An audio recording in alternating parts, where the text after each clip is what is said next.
impression of Belize was just awe-inspiring. Incredible place, incredible beauty. It's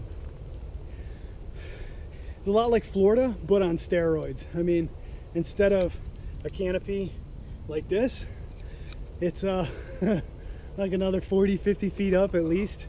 And the place comes alive at night. It's amazing. Really amazing. My first impression of Belize was, what the am I doing? All I saw was trees, forest, green, and then water, and all I was wondering was, I wonder if there's alligators next to me. The mental fortitude thing, I think for the most part, aside from being away from this wonderful child on my back, I kind of had that, and I kind of expected that and hoped for that in my partner. With that being said, it was incredible to see her going through the pain that she went through and then turn around and go, and we keep going, you know, and kind of high five and struggle but push on through it. That was definitely inspiring.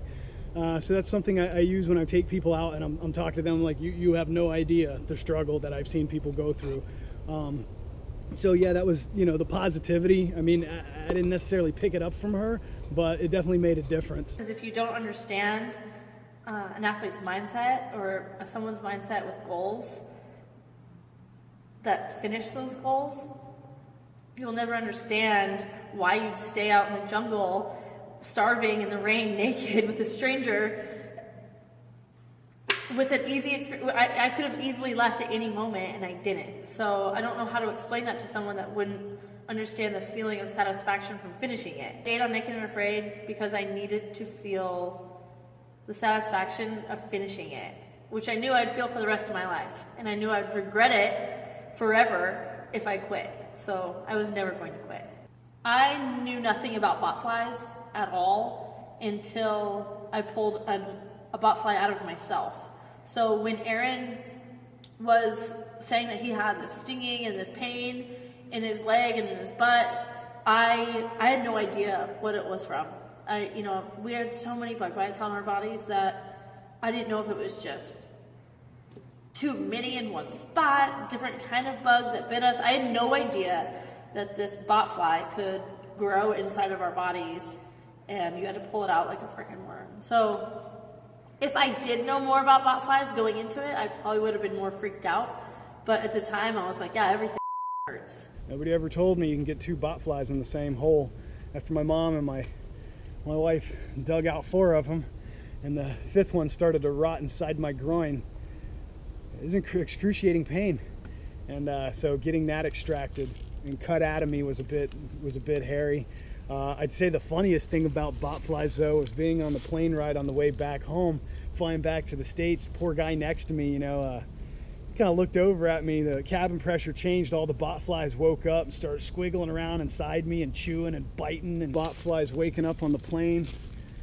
The guy seeing me next to me sees me like squeezing my cheeks as I got botflies squirming around in my butt and in my groin and my legs and my knees, and so that was comical. You know, it was a moment to grow from. I'd go back and do it again in a heartbeat though. What inspired me to make clothes? Probably the same thing that inspired the first caveman that wallered out of the cave to make some clothes. You want to keep your bits and pieces as covered and protected as possible. Not really a whole lot to do with decency. Humans are one of the few animals that can regulate their body core temperature. We do need clothes, and if anything, it's a psychological thing. So I think for the most part, making clothes is a psychological thing. I think a lot of times people say, oh, I'm tough, I can do this, I don't need clothes, blah, blah, blah. And, you know, good on them. I like to keep the Frankenbeans covered. That's just me. I didn't cry when I saw snakes. I'm actually really scared of snakes and spiders. Not scared to the point that I think they're all going to jump out at me, even though I do think that's what their evil plot is to do. But I don't want to be around them. I don't want to be near them. I definitely don't want to be barefoot and naked near them. So the fact that I didn't freak out when all these creatures and spiders were around me, I'm really proud of myself for that. So that was actually the biggest deal for me, is being around all those freaking snakes. The one thing that surprised me the most about myself was how much pain I felt being away from my son.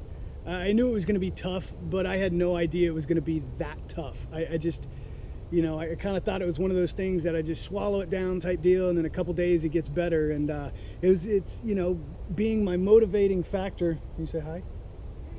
Being my motivating factor and my greatest weakness at the same time. It proved for a challenge, you know. I'm most proud of getting out of the truck on day one. Sounds stupid and like it was the easiest day, but that to me marked the start of a challenge. When I got out of that truck and then I took off all my clothes and left them in the truck, that to me marked, you're in this, you started, now you're finishing. So if I didn't do that, if I pulled out then, if there was any time I would have pulled out, it would have been in the beginning. It would have been before I started. It would have been then and I didn't. And I'm proud of myself for starting.